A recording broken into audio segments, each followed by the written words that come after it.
Good evening दोस्तों, welcome my channel steno smart classes. आज मैं आप लोग को रिव्यू देने आया हूं कि एसएससी स्टेनोग्राफर 2025 का सेकंड शिफ्ट में का एग्ज़ाम का क्वेश्चन कैसा रहा और कैसा आया, उसी का रिव्यू देने आया हूं।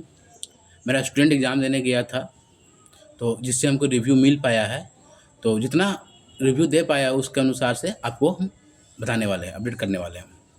सबसे पहले बात यही है कि वो बताया कि क्वेश्चन लगभग इंग्लिश का मतलब ठीक ठाक ही था, ज़्यादा टफ नहीं था ना ज़्यादा इजी था, मतलब ठीक ठाक था, बनने लायक था।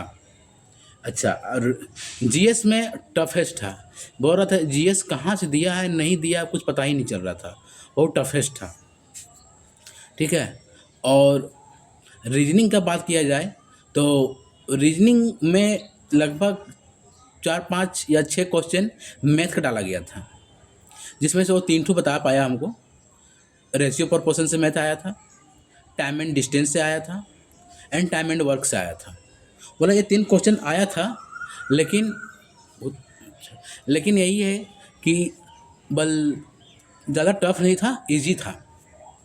लेकिन एक तरह से देखा जाए कि टफ नहीं था, इजी था, तो ये सब रेशियो प्रोपोर्शन या टाइम एंड डिस्टेंस एक तरह से मैथ का पार्ट है, लेकिन कुछ हद तक रीजनिंग में भी काउंट हो सकता है। क्या किया जाए, जब दे दिया तो मैथ का ही पार्ट है, लेकिन अब वो रीजनिंग में डाल दिया तो क्या किया जाए, कुछ तो कर नहीं सकते हम लोग।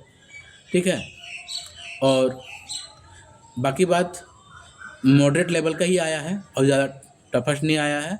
और रीजनिंग में एक चीज़ क्या हुआ, रीजनिंग का क्वेश्चन नंबर 9, आज 7 तारीख का एग्ज़ाम जो हुआ है शिफ्ट नंबर 2 का, रीजनिंग का क्वेश्चन नंबर 9 में कुछ लड़का लोग हंगामा किए कि ये मतलब इसका ऑप्शन मैच नहीं कर रहा है। ये हंगामा आया था, आपका दुर्गापुर सेंटर दिया था, शांति निकेतन पॉलिटेक्निक वाला जो वहाँ दिया था एड्रेस में, शांति निकेतन पॉलिटेक्निक करके कुछ लिखा हुआ था। ठीक है, दुर्गापुर, तो नाचन रोड दुर्गापुर नहीं, इसी तरह कुछ था, हमको कंफर्म याद नहीं, इतना याद है शांति निकेतन पॉलिटेक्निक लिखल था और नाचन रोड दुर्गापुर इस तरह का कुछ था। ठीक है, वहाँ का है। तो क्या हुआ कि रीजनिंग का क्वेश्चन नंबर 9 में ऑप्शन बिल्कुल मैच नहीं कर रहा था। तो 2-4 विद्यार्थी लोग वहाँ पे कुछ मतलब आर्गूमेंट किए, हो हल्ला जो भी किया, तो उन लोग बोला ठीक है रुकिए देखते हैं। उसके बाद जैसे ही एग्ज़ाम ख़त्म हुआ तो वहाँ के इन्विजिलेटर लोग आके बोलते हैं कि आप लोग अपना जो फॉर्म फिलअप के टाइम जो मेल डाले थे, तो उसी मेल से आप लोग एसएससी को मेल कीजिएगा कि एक क्वेश्चन आपने गलत डाला है।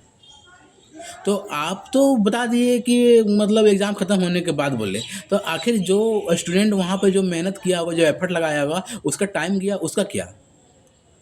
आखिर उस एफर्ट के चक्कर में अपना तो 2-4 क्वेश्चन बनाता ना, और बहुत कोई क्वेश्चन पूरा देख नहीं पाए होंगे। तो मेरे कहने मतलब है कि आपको जब समझ नहीं आता है कि आप क्वेश्चन गलत कर रहे हैं या सही कर रहे हैं, तो फिर इस तरह से आप कैसे मतलब क्वेश्चन सेट कर लेते हैं, गलत या सही?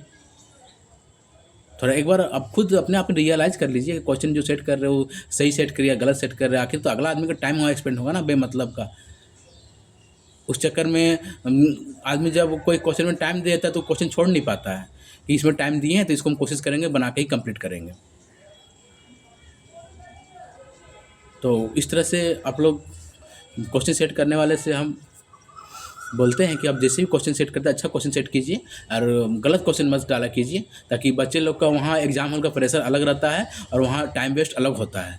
और उस चक्कर में अगर गलत क्वेश्चन में टाइम वेस्ट करने से आदमी और थोड़ा डिप्रेस हो जाता है कि नहीं बना, टाइम चल गया और दिमाग में वही घूम घूम रहता है और आगे बनता भी नहीं है। ठीक है, यही रिव्यू है। मॉडरेट लेवल क्वेश्चन आ रहा है और वहाँ पे ज़्यादा प्रेजेंट ऑफ स्टूडेंट नहीं था, बहुत मुश्किल से लगता कि बोला था लगभग 6-7 रूम था, एक रूम में 50 कैंडिडेट का क्षमता था, तो मतलब टोटल मिला के मुझे लग रहा था कि 50-60 स्टूडेंट मतलब अवेलेबल होंगे प्रेजेंट ऑफ स्टूडेंट। और बहुत मतलब साइड में दिया हुआ था, बहुत अंदर में, और वहाँ एड्रेस में पॉलिटेक्निक करके लिखा हुआ है और वहाँ पे पॉलिटेक्निक नाम का कोई बोर्ड भी नहीं है। तो जिनका भी वहाँ सेंटर है, आप लोग पॉलिटेक्निक नाम का बोर्ड खोजने की ज़रूरत नहीं है। वहाँ पे कोई सिक्योरिटी वगैरह मिलेगा तो उनसे आप लोग डिस्कस कर लीजिएगा कि ये सेंटर यहीं पे है जो हम आपका एडमिट कार्ड में दिया हुआ है। ठीक है, वो साइड अंदर में है। ठीक है दोस्तों, थैंक यू। और देखेंगे थर्ड शिफ्ट में भी मेरा स्टूडेंट का है एग्ज़ाम, तो एग्ज़ाम दे के आने दीजिए, फिर हम रिव्यू डालते हैं। ठीक है, वेलकम दोस्तों, थैंक यू।